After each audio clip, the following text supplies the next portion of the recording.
সাকিব আল হাসানকে বাংলাদেশ দল থেকে বাদ দেয়া হবে কখনো? প্রশ্নই ওঠে না। সেইটা তার ফর্ম যেমনই থাকুক না কেন, সেইটা তার ফিটনেস যেমনই থাকুক না কেন। বরং সাকিব বাংলাদেশকে বাদ দিয়ে কোন কোন ম্যাচ বেছে বেছে খেলবেন সেইটার জন্য আমাদেরকে চাতক পাখির মতো তাকিয়ে থাকতে হয়, স্পেশালি যখন আপনি টেস্ট ফরম্যাটের কথা বলবেন। ভারতের বিপক্ষে এই সিরিজের প্রথম টেস্ট শেষে সাকিবের ক্যারিয়ারে প্রথমবারের মতো তাকে বাদ দেওয়া হবে কিনা এমন প্রশ্ন অফিসিয়াল প্রেস কনফারেন্সে উঠে গেল, যার উত্তরে ক্যাপ্টেন নাজমুল হোসেন শান্ত অনেক কিছু বলার ফাঁকে শুরুতেই যেটা বলেছেন সেটা হচ্ছে খুব সাহসী প্রশ্ন। প্রশ্নের যে জায়গা সেটা হচ্ছে এই যে সাহসী প্রশ্ন হিসেবে দেখছেন বাংলাদেশের ক্যাপ্টেন, বাংলাদেশের টিম ম্যানেজমেন্ট, নিশ্চিতভাবে ক্যাপ্টেন তার একটা পার্ট। সাহসী কাজটা কি তারা করতে পারবেন? দেখুন, সাকিবকে বাদ দেওয়ার কথা আমি বলছি না যে সাকিবকে বাদ দিতেই হবে। সাকিবকে বাদ দিলেই সেটা সাহসী সিদ্ধান্ত হবে। সাকিবকে বাদ দিলেই ভারতের বিপক্ষে দ্বিতীয় টেস্ট ম্যাচে আমরা জিতে যাব, ব্যাপারটা মোটেও এরকম না।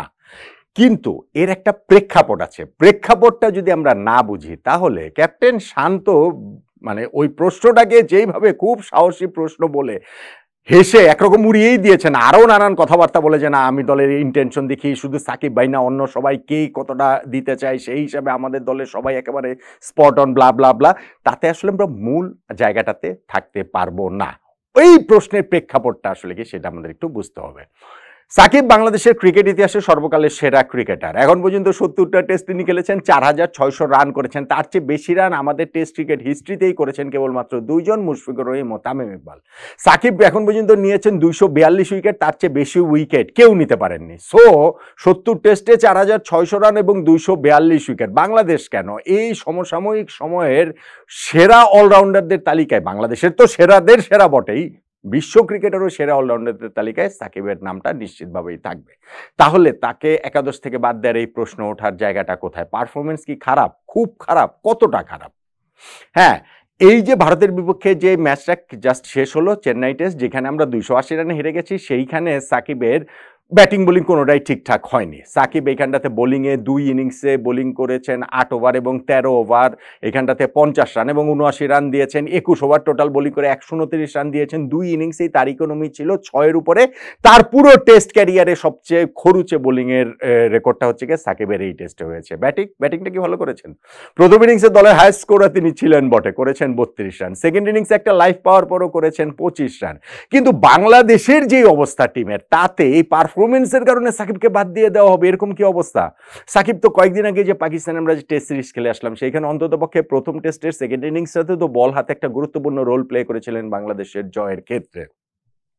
বোলিংয়ে তো এরপরে গিয়ে তিনি যে সারেতে গিয়েছেন সেইখানেও তো তিনি ৯টা উইকেট পেয়েছেন কাউন্টি চ্যাম্পিয়নশিপে, এইখানে না হয় উইকেট তিনি পাননি। কিন্তু এই স্রেফ একটা অফ কালারের ম্যাচের জন্যই তাকে একাদশ থেকে বাদ দেওয়ার ব্যাপারটা কি আসছে? না, ব্যাপারটা মোটেও সেরকম না। এই জায়গাটাতে সাকিবের ইনজুরির একটা সিগনিফিক্যান্ট রোল রয়েছে এবং সেটা নিয়ে তো বহু তর্ক বিতর্ক হচ্ছে।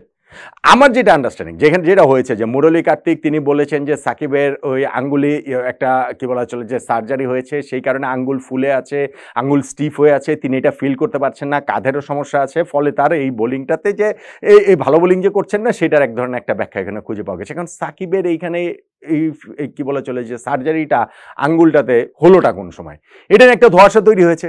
যখন টেস্টের তৃতীয় দিনে এই কথা বলেছেন, আমি যে ভিডিওটা করেছিলাম তখন আমি বলেছিলাম যে সার্জারি করার তো টাইমটা সাকিবের আসলে কোন জায়গাটাতে আসলো? সাকিব পাকিস্তানে খেললেন টেস্ট সিরিজ, তারপরে কাউন্টি খেলতে গেলেন, তারপর পরে এসে ভারতের টেস্ট সিরিজে নেমে গেলেন। সো এখানে কোন জায়গাটাতে সার্জারি করার টাইমটা আসলে কোথায়? এবং একই সঙ্গে আমি এটাও বলেছিলাম যে সার্জারিটা ইম্পর্টেন্ট না, ইম্পর্টেন্ট হচ্ছে গিয়ে সাকিব কি ইনজুর্ড কিনা, তার আঙ্গুলের অবস্থাটা কি খারাপ কিনা, তিনি কি ইনজুরি নিয়ে আসলে এই ম্যাচটা খেলছেন কিনা। ক্যাপ্টেন শান্তর প্রেস কনফারেন্সে এইটার কিন্তু এক ধরনের একটা উত্তর পাওয়া গেছে। হ্যাঁ, ওইখানে হচ্ছে গিয়ে সার্জারির উত্তর পাওয়া যায়নি, কিন্তু যেটা আন্ডারস্ট্যান্ডিং আমার সেটা হচ্ছে গিয়ে এই সার্জারিটা আসলে আগের সার্জারির কথা মুরলী কার্তিককে সাকিব বলেছেন। ২০১৮ সালে ওই যে এশিয়া কাপে যে তিনি ইনজুরিতে পড়েছিলেন, তারপরের এই যে ৬ বছর ধরে ওই ইনজুরি ম্যানেজ করেই তার খেলতে হচ্ছে, ওইটার কথা তিনি বলেছিলেন। কিন্তু এই টেস্টে তিনি যে ইনজুরিতে ছিলেন সেইটা তো ক্যাপ্টেন শান্ত প্রেস কনফারেন্সে বলেছেন যে সাকিবের এইখানটাতে ব্লিডিং হয়েছিল, ওইখানে টেপ লাগিয়ে সাকিব খেলেছেন, ফেলেছেন, এখানে বল লেগেছিল, কিন্তু ওইটা খুব ক্লিয়ার হওয়া যায়নি যে আসলে যে সাকিবের এইখানটাতে যে ম্যাচে খেলতে নামার আগেই তিনি ইনজুর্ড আসলে ছিলেন কিনা। প্রশ্নের যে জায়গা সেইটা হচ্ছে গিয়ে সাকিবের নিজের কথা যে ফিট না থেকে খেললে সেটা দলের সঙ্গে চিট করা হয়। তো সাকিব যদি ফিট না থাকেন তাহলে কি সাকিবকে পরের টেস্টে খেলানো হবে? দলের সঙ্গে চিট তিনি করবেন? সাকিবের ওই কথাটা তামিম ইকবাল প্রসঙ্গে, এবং সেইটাতে আসলে যত না সত্যের ব্যাপার রয়েছে তার চেয়ে সত্যের অপলাপ অনেক বেশি আছে। সেইখানটাতে সতীর্থের প্রতি ঘৃণার প্রকাশটা অনেক বেশিই রয়েছে। ক্রিকেটাররা মোরলেস প্রায় সব ক্রিকেটারই কিছু না কিছুরই ইনজুরি ম্যানেজ করেই আসলে খেলে থাকেন। সেইটা তাদের ফিটনেস লেভেল একেবারে 100% ফিট হয়ে আসলে খেলা খুব খুব খুব কঠিন যে কোনো ক্রিকেটারেরই জন্য। সো ওই 5% 10%কে আপনি আসলে ছেড়ে দিতেই হবে। তামিম এক্স্যাক্টলি এই কথাটা বলেছিলেন, কিন্তু সাকিবের এখন যে অবস্থা, স্পেশালি তার আঙ্গুলের যে অবস্থা, সেটা কি সেই 5% 10%? না, আমি সেটা মনে করি না। সঙ্গে তিনি কাঁধের ইনজুরির কথাও বলেছেন।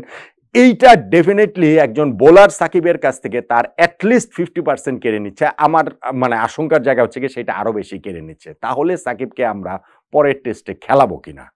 ব্যাটসম্যান সাকিবকে খেলাবেন? হ্যাঁ, আপনি বলতে পারেন যে এই টেস্টে তো ভাই প্রথম ইনিংসে দলের হাইয়েস্ট স্কোরার ছিলেন সাকিব, সেকেন্ড ইনিংসেও হচ্ছে গিয়ে 4 নম্বর হাইয়েস্ট স্কোরার সাকিব, 2 ইনিংস মিলিয়ে সর্বোচ্চ রান করেছেন। এমন হচ্ছে গিয়ে বাংলাদেশের ব্যাটসম্যানদের মধ্যে নাজমুল হোসেন শান্তর রান সবচেয়ে বেশি, তারপরেই রান সাকিব আল হাসানের। কিন্তু বাস্তবতাটাও মেনে নিতে হবে। বাস্তবতা হচ্ছে গিয়ে সাকিব টেস্টে 6 নম্বরে ব্যাটিং করাটা ডিজার্ভ করেন না। এই টেস্টে লিটন দাস এবং মেহেদী হাসান মিরাজ হচ্ছে লিটন 2 ইনিংসেই ফেল করেছেন, মিরাজ সেকেন্ড ইনিংসে ফেল করেছেন। তারপরেও আমি বলবো যে ওভারঅল জিনিস মিলে আমার কাছে মনে হয় না যে সাকিব লিটন এবং মিরাজের আগে টেস্টে ব্যাটিংটা ডিজার্ভ করেন। এই টেস্টে সাকিবের 32 এবং 25 রানের ইনিংস দুটা সত্য। সাকিব তার আইসাইটটা নিয়ে যেরকম স্ট্রাগল করছেন গত ওয়ানডে ওয়ার্ল্ড কাপ থেকে, এটা তো প্রায় বছর খানেক হয়ে গেল রে ভাই। গত ওয়ানডে ওয়ার্ল্ড কাপে আমরা দেখেছি, টি20 ওয়ার্ল্ড কাপে আমরা দেখেছি, মাঝখান দিয়ে তিনি যে হচ্ছে গিয়ে ওই কি বলা চলে যে ফ্র্যাঞ্চাইজি লিগ টিক যে খেলতে যাচ্ছেন, আমেরিকায় খেলছেন, কানাডায় খেলছেন, বাংলাদেশের হয়ে টেস্ট খেলছেন, ওয়ানডে খেলছেন, টি20 খেলছেন, কোন জায়গাটাতে সাকিব স্ট্রাগল করছেন না? এবং সেইটাকেই আমরা এফোর্ট করে করে করে করে করে করে সাকিবকে আমরা খেলাবো। স্পেশালি লিটনের আগে তার নামার কোনো যৌক্তিকতাই নেই। আমি মনে করি যে সাকিবের আসলে সত্যিকার অর্থে এখন, হ্যাঁ, ব্যাটিংয়ে তিনি ভালো করবেন না এমন কোনো কথা নেই, করতে পারেন। যেমন ধরেন হচ্ছে কি ওই যে ওয়ার্ল্ড কাপের যে ম্যাচটা নেদারল্যান্ডসের সঙ্গে তিনি 64 রান একটা ইনিংস খেলেছিলেন, অপরাজিত বা দলকে জিতিয়েছিলেন, বীরেন্দ্র সেহবাগের সেই কথার পরে আমরা বলেছিলাম যে সাকিব বিরাট জবাব দিয়ে দিয়েছেন। কিন্তু এইরকম মুহূর্ত খুব কম সময় আসবে। সাকিবকে ওইরকম অ্যাসিওর্ড ব্যাটিং, তার এই আইসাইটের প্রবলেমটা তো আমরা তো দেখছি, প্রায় বললাম তো 7-8 মাস 8-9 মাস মানে বছর খানেক হয়ে গিয়েছে। এর মধ্যেও সেটা যখন যাচ্ছে না, এই আইসাইটের প্রবলেমটা নিয়ে তিনি আসলে কতদিন এইভাবে মানে মানে প্রপার অলরাউন্ডারে প্রপার একজন ব্যাটসম্যানের যে রোল সেটা প্লে করতে পারবেন কিনা সেটা নিয়ে একটা বড় প্রশ্নবোধক চিহ্ন রয়েছে। বাকি থাকে তার বোলিং। এখন আপনি বোলিং যদি হিসাব করেন, আমার পারফরমেন্স নিয়ে কোনো অসুবিধা নেই। দেখেন সাকিব 2 ইনিংসে উইকেট পাননি, আমি সেইটা নিয়ে ওইটা নিয়ে আলোচনারই কিছু ছিল না। কিন্তু যদি তিনি ফিট না থাকেন, এবং সেই ফিটনেসটা কিন্তু 5% 10% আনফিট না, সাকিবের যদি এই স্পিনিং ফিঙ্গারের যে প্রবলেমটা, এই প্রবলেমটা সাকিবের হচ্ছে গিয়ে ফিটনেসের 50% কেড়ে নিচ্ছে, তাহলে আমরা সেকেন্ড টেস্টের আগে ওরকম কি কিছু যদি সাকিব ফিট না হয়ে উঠতে পারেন, তাহলে আমরা কেন এইখানটাতে তাইজুলকে কিংবা নাইম হাসানকে আমরা ভাববো না? সাকিব আল হাসান নামটা বলেই কি আমরা শুধুমাত্র সেই নামের সঙ্গেই যাব? ওই নামের কারণেই কি ক্যাপ্টেন নাজমুল হোসেন শান্তর কাছে মনে হবে যে না, সাকিব ভাইকে বাদ দেওয়ার তো কোনো হিসাবই নেই, মানে অ্যাটলিস্ট ওই ইমপ্রেশনটা আসলে দিবেন?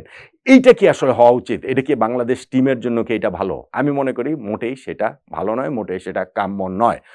সাকিব যখন ওই ইনজুরিতে ছিলেন, ওয়ার্ল্ড কাপে তার ওই ইন্টারভিউ দিয়ে যাওয়ার পরও যখন ইনজুরিতে স্ট্রাগল করছিলেন ওয়ার্ল্ড কাপ চলাকালীন সময়, যখন প্র্যাকটিস ম্যাচেও সাকিব খেলছিলেন না, তখনও আমি বলেছিলাম যে না, এই যে মানে যেই সাকিবের ফিটনেসটা 100% না, সেই সাকিবের আসলে খেলা উচিত, অবশ্যই খেলা উচিত।